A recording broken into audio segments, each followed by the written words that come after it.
Louvamos a Deus pela oportunidade nos concedida de mais uma vez retornar a esta casa, a esta cidade, para juntamente com os irmãos servir a Deus. Louvo a Deus pela vida do pastor Roberto, que com muito carinho nos fez o convite e nós atentamos para essa oportunidade. Amém? Deus abençoa os obreiros da casa do Senhor, obreiras, toda a igreja de uma maneira especial. Evangelho de Lucas, capítulo de número 7. Evangelho de Lucas, capítulo de número 7. Quando você encontrar o capítulo 7, localiza aí o versículo de número 13 e o versículo de número 14. Evangelho de Lucas, seu capítulo de número 7, versículo de número 13 e o versículo de número 14. Glórias a Deus, onde eu creio que por certo Deus continuará falando aos nossos corações. Evangelho de Lucas, seu capítulo 7, o versos é o 13 e o 14. A igreja que achou diz amém. Amém. Diz assim a palavra do Senhor: e vindo ao Senhor, moveu-se de íntima compaixão por ela, e disse-lhe: não chores.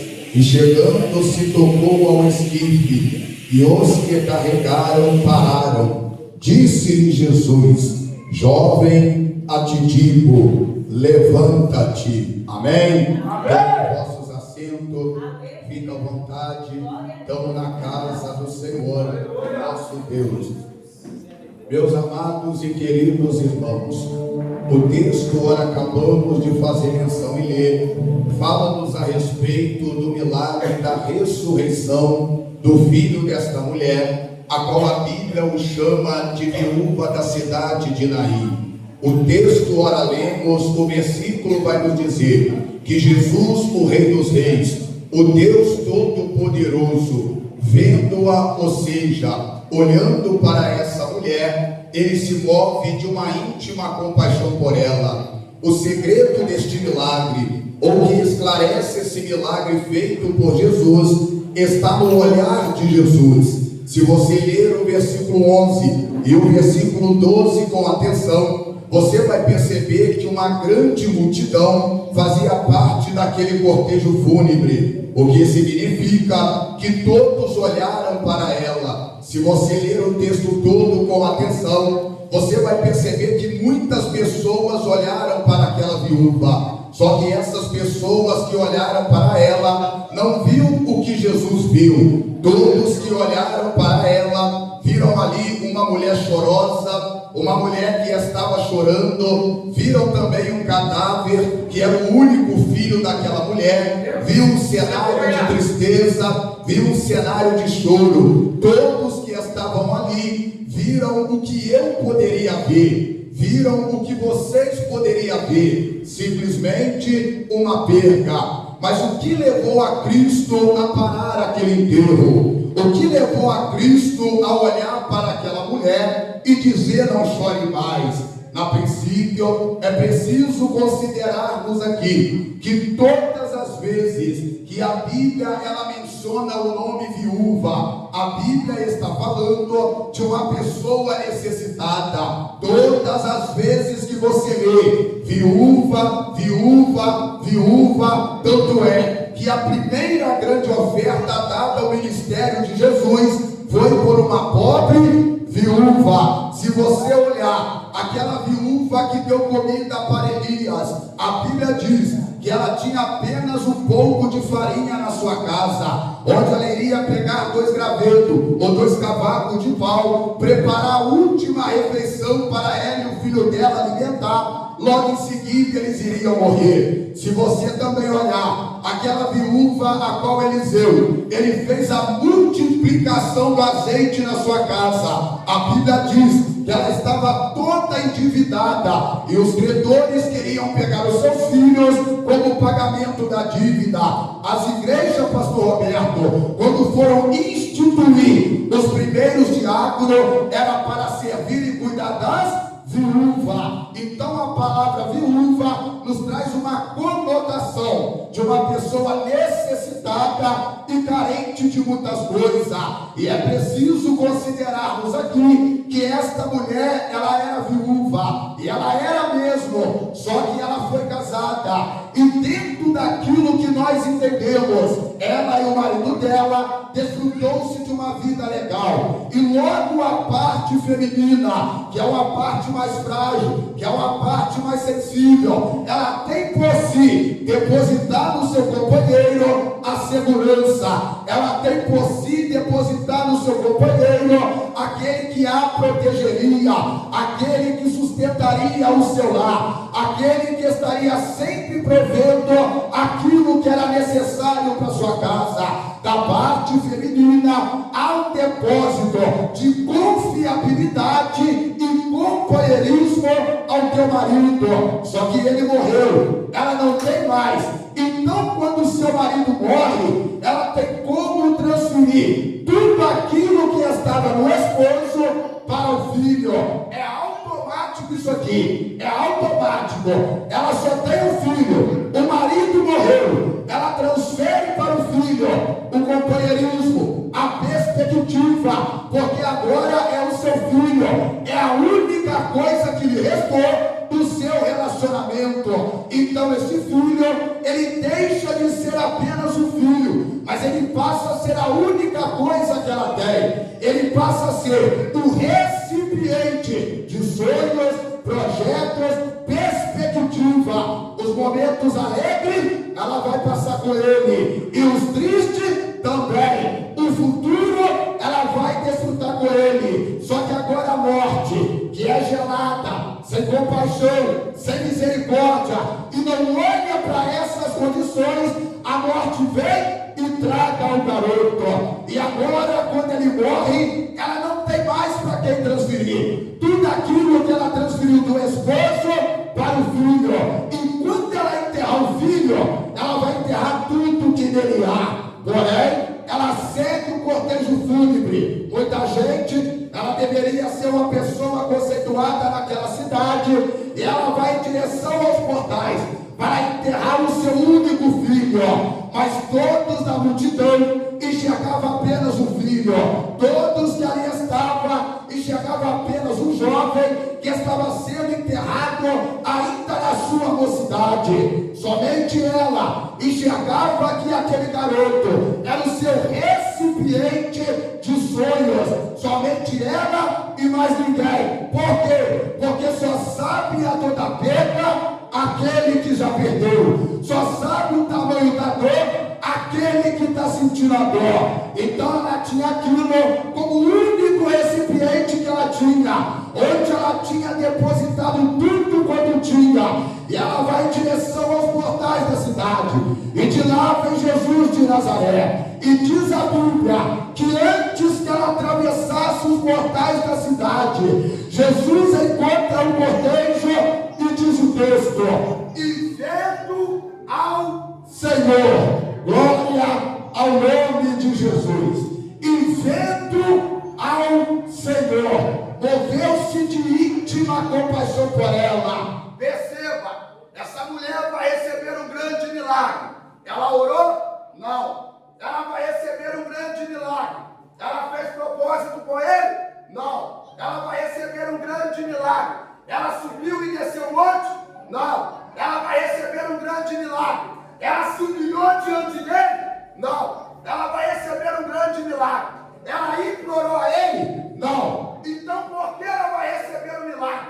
Porque o olhar de Jesus é cheio de compaixão. Aleluia. A compaixão de Jesus é tão grande, mas tão grande para essa mulher. E você precisa entender: o diabo, ele tem uma fúria muito grande de você. O diabo tem uma fúria muito grande de mim. E ele fica como um cão raivoso, querendo me destruir, querendo te destruir. Mas enquanto o diabo, ele tem esse sentimento aí, o nosso Deus, o nosso Criador, ele é cheio de compaixão. Aleluia. A compaixão de Jesus por essa mulher é tão grande, mas tão grande, que ele se move de uma tão grande íntima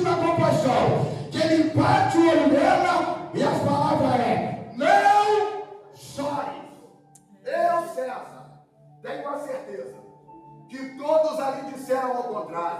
O quê? Chora. Porque nós fazemos isso, irmão. O casamento entrou em crise, chora. As portas financeiras fechou, chora. Os filhos entrou para a droga, chora. A família está indo de mal a pior, chora. A enfermidade chegou, chora. Alguns ainda dizem, traz água com açúcar para ela, compra maracujina, empresta o lenço, encosta a cabeça aqui no ombro, mas por favor, não prende o choro. Chora, chora. Eu me lembro, meu irmão, que alguns anos atrás, eu perdi a minha irmã, minha mãe, para a doença chamada câncer. E o velório dela, uma numeração boa de pessoa. E o assunto naquele velório foi, por que o César não chora? A mãe dele tinha um negócio com ele, por que ele não chora? A mãe dele está sendo enterrada agora, mas ele está sorrindo, está conversando, o semblante está lúcido, por que ele não chora? Mas muitos deles não sabiam que no processo da enfermidade da minha mãe, era eu que ficava com ela 2 ou 1 semana nas costas de fora. E nesse tratamento, sempre quando ela ganhava alta, era eu e ela dentro de casa. Dava banho, trocava a fralda dela, pregava a palavra e orava por ela. Porque a minha mãe, ela foi criada debaixo de idolatria, frequentava cedo, tinha imagem dentro da casa, tinha aquilo como Deus. Eu me lembro que um dia, cansado daquela rotina, eu falei, mãe, com todo o respeito que eu tenho à sua crença, a senhora sabe disso, mas uma coisa eu preciso te falar, essas imagens aí, é a Bíblia que diz, que é adoração a demônio, e essas imagens, ela não pode te salvar, mas o Jesus, que me levantou numa cadeira de roda, a senhora sabe, que ainda que ele não te cura, ele tem o poder de te salvar. Ela engoliu uma saliva, entrou para dentro do quarto de cara fechada, 3 dias depois, ela com a voz franzinha, de madrugada, César, eu levantei e disse, fala mãe, ela pede o seu pastor para vir aqui, eu falei, deixa eu te falar, se for para orar, eu mesmo oro. Não, César, pede ele para vir aqui, tirar essas imagens, porque eu quero Jesus como Salvador. Eu esperei amanhecer o dia. Pastor Braz foi lá em casa, arrancou as imagens. Minha mãe aceitou Jesus como Salvador. Então, quando ela desce a sepultura, ainda que o ser humano César se entristece, fica triste, sente saudade, mas o homem espiritual estava dando pulo de alegria. Porque quando Deus recolheu ela, eu sabia para onde ela estava indo. Ei, tem muitos que acham, irmãos, que quando desce a sepultura, tudo acabou. Está enganado, filho. É ali que tudo começa. E vai depender. Se tiver uma vida com Deus, vai ter uma eternidade de alegria eterna. Se tiver uma vida sem Deus, eternidade de sofrimento. Então, quando ela desce a sepultura, o Espírito Santo bradou e diz, está no braço do Pai, está no braço de Deus. Agora a pergunta é, por que nós falamos chora? Porque nós somos limitados. Por que nós compramos maracujina? Porque nós só podemos comprar maracujina. Só podemos emprestar o lenço e o ombro também. Mas Jesus não trabalha com farmácia. Jesus, ele não anda carregando lenço. Jesus, ele chega no ambiente e diz ao contrário. O quê? Não chores. Não chores. Mas é louco esse homem.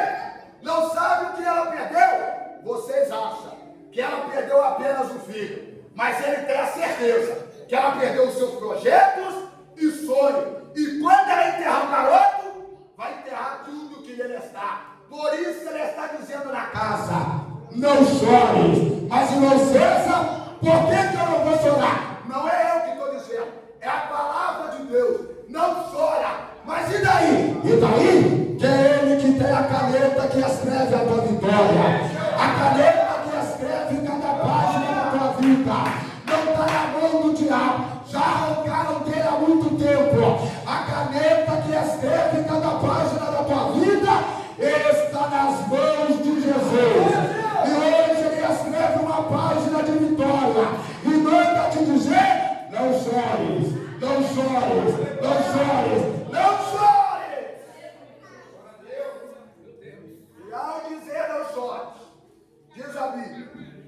chegando, se tocando ao esquife, os que carregavam pararam. Irmãos, eu não sei vocês. Eu, quando estava nesse mundo, eu vivi de tudo e mais um pouco, mesmo. Experimentei várias experiências. Mas se tem uma coisa que eu nunca vi nesse mundo, se você viu, me fala. É um defunto chegar sozinho no cemitério, olhar para o coveiro e dizer: e aí, aonde é meu túmulo aqui? Estou pronto para ser enterrado? Eu nunca vi um defunto chegar sozinho no cemitério e dizer: estou bonitinho para ser enterrado? Aonde é meu túmulo? O cara pode não ter valido nada, mas se ele morreu, alguém vai ter que carregar. Ele pode ter matado, roubado, prostituído, mas se morreu, alguém vai ter que carregar. Ele pode ter roubado, ele pode ter feito tudo de ruim, mas se morreu, tem que carregar. Por quê? Porque sempre tem alguém que gosta de carregar. Eu não sei se tem alguém carregando algo que é seu para enterrar. Eu não sei se tem alguém carregando alguma coisa sua para enterrar. Mas se tiver, vai parar hoje. Se tiver alguém carregando a felicidade da tua casa para enterrar, vai parar hoje. Se tiver alguém carregando a alegria do teu casamento para enterrar, vai parar hoje. Se tiver alguém carregando teu filho para droga, tua filha para prostituição, vai parar hoje. Se tiver alguém carregando o tesouro que Deus te deu para enterrar, vai parar hoje. Porque Jesus está tocando e dizendo: pare! E chegando, se tocando ao Espírito, os que carregavam pararam. A pergunta é: por que quando Jesus toca, eles param? Simples. Porque aonde Jesus toca, a fofoca tem que acabar. Aonde Jesus toca, a rebeldia tem que parar. Aonde Jesus toca, a frieza tem que parar. Ele está tocando hoje. E o milagre vai chegar na tua casa. E chegando, se tocando ao Espírito, os que carregavam o defunto pararam. E disse-lhe Jesus: jovem, a te digo, levanta-te. Preste atenção. Quando Jesus ele vai ressuscitar Lázaro, ele olha assim para Marta e diz assim: Marta, pede para que tire a pedra. Aí ela questiona, vocês conhecem. Já cheira mal, pede para que tire a pedra. Quando tiraram a pedra, ele diz: Lázaro, sai para fora. E Lázaro saiu. Aqui no texto, Jesus está dizendo: jovem, eu te digo, levanta-te. Aí Lucas escreve dizendo: e o defunto se assentou. Perceba, não é Jesus que está chamando ele de defunto, é o escritor. Quando ele vai ressuscitar Lázaro, ele diz: Lázaro, sai para fora. Aí João escreve dizendo: e o morto saiu. Jesus, ele nunca chama o morto de morto. Ele nunca chama o defunto de defunto. Ou ele vai te chamar pelo teu nome, ou por outro adjetivo. Mas ele não diz defunto. Por quê? Porque o Cristo nos olha diferente. Escuta! Quando o Cristo olha para o homem que está na miséria, do pecado, da desgraça, ele não chama miserável. Quando Cristo vê o homem que está no tráfico, ele não chama o traficante. Quando Cristo vê uma mulher que está na prostituição, ele não diz o prostituta. Quando Cristo vê um homem que está no crack, ele não chama o cracudo. Quando Cristo vê um homem que está na bebida, ele não chama de alcoólatra. Por quê? Porque o Cristo, quando olha para o homem, ele ainda consegue enxergar a tua imagem e a tua semelhança. Ao olhar para Lázaro, ele não disse morto, ele disse Lázaro. Ao olhar para o jovem morto, ele não disse defunto, ele disse jovem, porque o Cristo nos olha diferente. Eu não sei a maneira e a forma que você chegou aqui essa noite. De repente alguém te olhou e já rotulou você. Porque quem gosta de colocar rótulo é o homem. Mas mas nós não perdemos a essência da imagem. A essência da imagem está dentro da sua alma, está dentro do seu coração, está dentro de você. Você pode ter chegado aqui arrebentado, acabado, para baixo, mas Ele vai te chamar pelo seu nome. as minhas ovelhas ouvem a minha voz, e eu a chamo pelo seu Nome vai ser levantado hoje, vai ser restaurado hoje, vai ser liberto hoje, vai ser restaurado hoje. Porque o Cristo não vê como o homem vê. O homem olha a aparência, mas o Cristo, Ele vê a essência daquilo que Ele fez na tua vida. aleluia. Glória. Jovem atitude, levanta-te. Aí o escritor diz assim, ó, e o defunto se assentou. Irmãos, vamos ser sinceros com nós. Um defunto não pode se assentar. Ele não pode falar.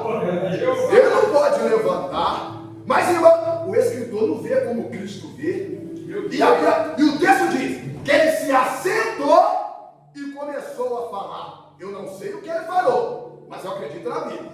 Mas ele falou. Mas, pastor, eu fico imaginando a cena dos que carregaram e pararam. Porque ele diz, jovem atitude, e ele se assentou. Ou seja, morto não fala, morto não mexe, morto não se levanta.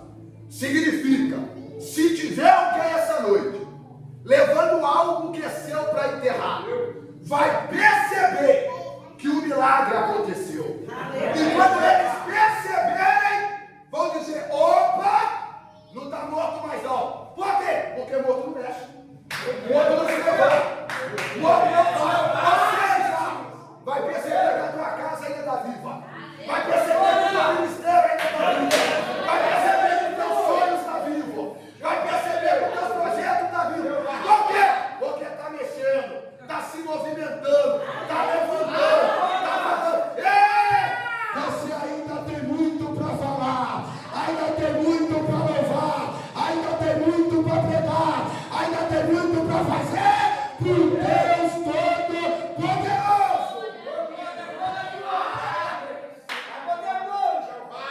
E eu preciso te falar algo aqui no seguinte. O que você tem para fazer, que Deus te deu para fazer, queira você ou não, filho, você vai fazer. Escuta isso aqui. Esse jovem aqui, pastor, ele está sendo enterrado no cemitério, cheio de projetos e sonhos. Ou seja, o que Deus está mandando dizer para alguém aqui essa noite é: o cemitério não precisa das mensagens que você vai pregar. O cemitério não precisa dos louvores que você ainda vai louvar, nem das cartas que você ainda vai escrever, nem dos sermões que você ainda vai pregar. Porque o Cristo te levanta nesta noite e manda te dizer: ei, você ainda vai pregar as mensagens que eu vou te dar. Você ainda vai louvar os louvor que eu vou te revelar. Você ainda vai cantar os hinos que eu vou te inspirar. Você ainda vai pregar os sermões que eu vou te revelar. Ei, receba em nome de Jesus. Jesus pega o garoto, entrega na mão da mãe e diz: vai, porque você chegou até aqui com ele morto, mas vai sair com ele vivo. Você chegou até aqui chorando, mas vai sair daqui sorrindo. Chegou até aqui oprimido, mas vai sair daqui liberto. Chegou até aqui cabisbaixo, mas vai sair de cabeça erguida no espírito renovado. Você chegou até aqui derrotado, mas vai sair daqui vitoriosa. Porque eu conheço a tua história, assim diz o Senhor. Você enterrou teu marido, mas te digo, não vai enterrar o teu filho. E tudo que ele tem para viver, você vai desfrutar com ele. Ela pega o garoto e vai. Meu Deus. Só que agora tem um problema. Pergunta qual? Mais alto, qual? Tem que avisar o cemitério. Porque é o seguinte: para ter enterro, precisa de 3 coisas. Quantas coisas? 3. Primeiro, que é a causa da morte. Segundo, a funerária. Ninguém enterra sem a funerária. Ela que serve o caixão. Terceiro, tá achando que é de graça? Tem que ter dinheiro. Paga para enterrar. Agora eu fico imaginando os coveiros. Lá dentro do cemitério. Vasinha na mão, inchadinha, olhando para ela dizendo, Meu Deus, ei! já está atrasado esse enterro. Já era para ter chegado aqui já. A cova está aberta, pá na mão, inchadinha, talvez um olhando para o outro e dizendo, hoje a janta vai ser mais tarde. Já era para ter chegado, Aí de repente, pastor, chega o mensageiro. Quem é o gerente do cemitério? Alguém vai levantar a mão e dizer, sou eu mesmo. É aqui que enterrar o garoto, sim, o pai dele está enterrado, aí nós vamos julgar ele também. Mas nós viemos aqui trazer uma notícia para vocês. Qual? Suspende o enterro. Como é que é? Suspende o enterro. Mas peraí, como assim suspende o enterro? O garoto não morreu? Morreu. Não teve a causa da morte? Teve. Não teve o velório? Teve. E o cortejo? Uma multidão. Muita gente? Muita gente. Já não saíram da casa? Saíram. Não estão vindo para cá? Estávamos. Meu Deus, olha aí! Porque antes que nós atravessássemos os portais da cidade, que significa limite da cidade, existe um limite para o teu milagre chegar. Existe um limite para a tua cura chegar. Existe um limite para a tua vitória chegar. E Deus manda te dizer, eu não deixo passar do limite. O milagre chega hoje. A vitória chega hoje. A bênção chega hoje. A transformação chega hoje. Chega hoje.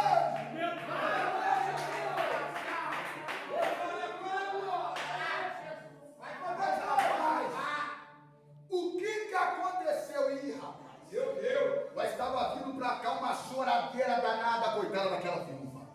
Todos chorando, porque ela enterrou o seu marido e estava indo enterrar o seu único filho.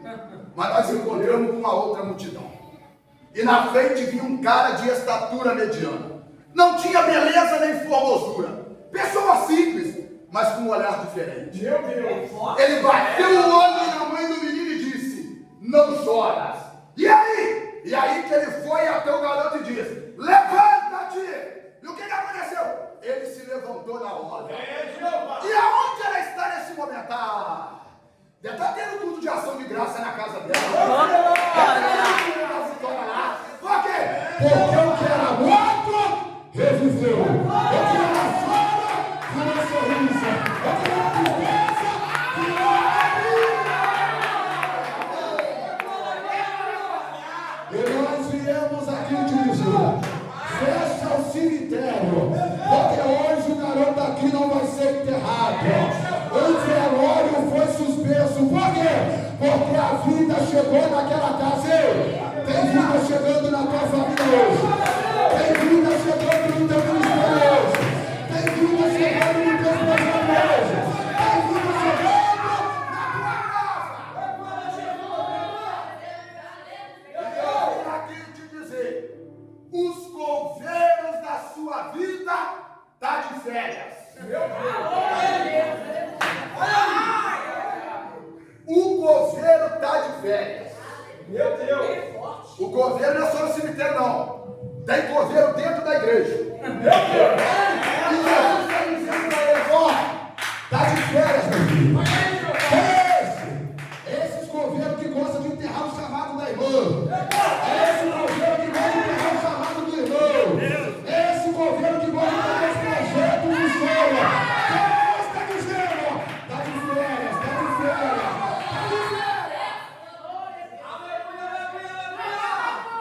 Nós temos promessa de Deus. O coveiro está de férias. Alguém vai se perguntar, irmão César, como é que funciona esse negócio de promessa? O negócio de promessa é assim, ó. Nós recebemos tanta, na verdade, mas tanta. Aí ela vai para o baú. Aí a gente vem para o culto. Aí Deus usa o pastor, usa o músico, usa o pregador e diz, ó, a promessa está de pé. Eu vou fazer. Vai acontecer. Aí sabe aquelas promessas que você achou que ele tinha esquecido? Jesus está revirando o seu baú de promessa hoje. Ele está levantando para cima. Ou seja, as suas promessas se renovam hoje. Mas talvez há um coveiro no seu ouvido dizendo: enterra, enterra, enterra, enterra. Jesus está dizendo: o coveiro está desempregado, porque tudo que eu te prometi, eu vou cumprir. Paulo escreve aos Romanos dizendo que o Deus que promete é poderoso para cumprir tudo aquilo que prometeu. O Deus que promete é o Deus que ajuda. O Deus que promete é o Deus que arruma. O Deus que promete é o Deus que abre porta onde não tem porta. Quebra ferrugem, derruba a muralha e faz a promessa chegar na tua vida. O milagre acontece naquela casa. A família daquela mulher não vai se acabar no filho. Aí o texto diz que de todos naquela cidade se apoderou-se um grande temor. E a Bíblia diz que aquela notícia percorreu por cidades vizinhas e circunvizinhas. Irmãos, quando o diabo tentou destruir o ministério que Deus tinha na minha vida, os sonhos e projetos que Deus tinha na minha vida com 3 tiros, Deus me restaurou. E através da restauração que Deus fez na minha vida, por onde eu tenho andado, o nome de Deus, ele tem sido glorificado. O que eu quero dizer para você aqui essa noite? Esse processo não é para matar a tua casa, mas é para que nas cidades vizinhas, circunvizinhas, o nome de Deus venha a ser glorificado na tua vida, venha a ser glorificado na tua casa, venha a ser glorificado na tua vida. Então o segredo desse milagre está no olhar de Jesus, porque Jesus ele não olha como o homem olha. O olhar de Jesus é cheio de misericórdia, é cheio de compaixão. Coloque sobre seus pés. Aleluia, Deus! Aleluia, Jeová! Aleluia! Eu quero orar pela vida de alguém nessa noite. Glória! Você que tem ministério que está parado, você que tem projetos e sonhos que está parado, e somente você que entendeu que essa palavra vem de encontro à sua realidade, com ato de fé. Nós estamos aqui debaixo de oração, não debaixo de emoção. Meu Deus! Mas eu quero orar pela sua vida, irmão. Eu quero orar pela sua vida, irmão. Dá um passo aqui à frente. E Deus ele há de restaurar os teus sonhos e projetos. Eu não vou insistir porque a hora já se foi. Mas eu quero orar pela vida de alguém. O Espírito Santo de Deus está nesse lugar. E ele quer restaurar mistérios, sonhos e projetos. Dá um passo à frente. Eu sou. Aleluia. Aleluia. Glórias a Deus. Leva a sua necessidade. Leva os seus projetos e sonhos em pensamento em Deus agora. E oremos em nome de Jesus. Senhor, grande Deus e eterno Pai, glorificamos o teu nome pela tua palavra e pela presença do teu Espírito Santo. Ó Deus, mas como ministro da tua palavra, eu quero, meu Pai, profetizar, Senhor, restauração de sonhos, restaurações de projeto, meu Pai, na vida dos meus irmãos e irmãs que estão aqui essa noite, que entenderam, Senhor, que o teu olhar é diferente, que o teu olhar é cheio de compaixão e misericórdia. Deus, abra os olhos espirituais deles, para que não enxergue nem o tamanho da luta, prova e dificuldade, mas que venha a contemplar o tamanho grande e poderoso Deus. Nós temos servido e temos chamado pelo nosso nome, Pai. Se tiver, meu Pai, alguma oração ao contrário, algum trabalho das trevas, Senhor, para acabar com o sonho desse irmão, para acabar com o ministério dessa irmã, caia por terra nesta hora em nome de Jesus. Deus, restaura tudo aquilo, Senhor, que havia se perdido. É o que oramos e profetizamos em nome de Jesus. Amém. E glórias a Deus. Pastor Roberto, com a palavra.